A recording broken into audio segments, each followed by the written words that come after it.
CM Bhupesh Baghel ने BJP और संघ पर जोरदार हमला बोला। उन्होंने उजाड़ना सीखा, हमने बसाना सीखा। ये बात सीएम भूपेश बघेल ने कही है।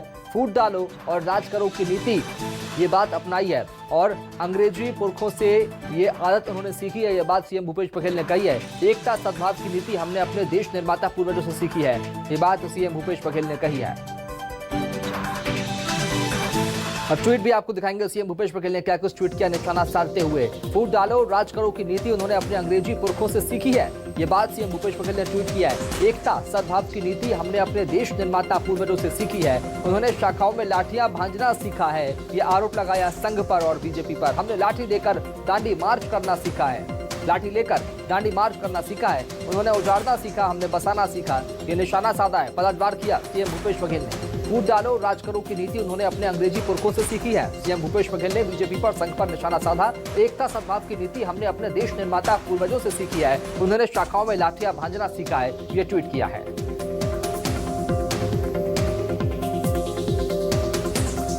रायपुर चलेंगे, आशीष तिवारी से बात करेंगे। सीएम भूपेश बघेल ने एक कठोर निशाना यहां पर साधा है बीजेपी और संघ पर। किस तरह की प्रतिक्रियाएं सामने आ रही है इस बयान के बाद में?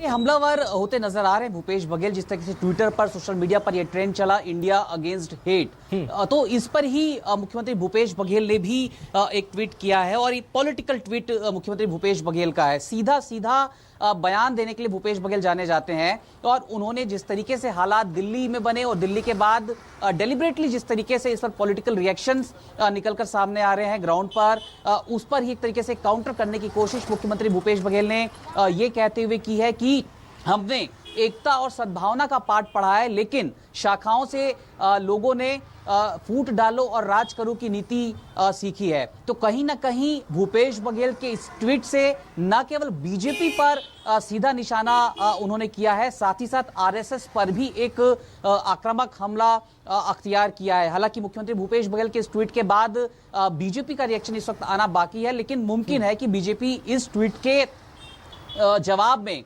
यकीनन कोई आक्रामक बयान भी जारी कर दे। लेकिन जो हालात इस वक्त देश में बने हुए हैं, उन हालातों के बीच मुख्यमंत्री भूपेश बघेल का ये ट्वीट जो है, ये एक बड़ा पॉलिटिकल अटैक बीजेपी और आरएसएस पर करता नजर आ रहा है।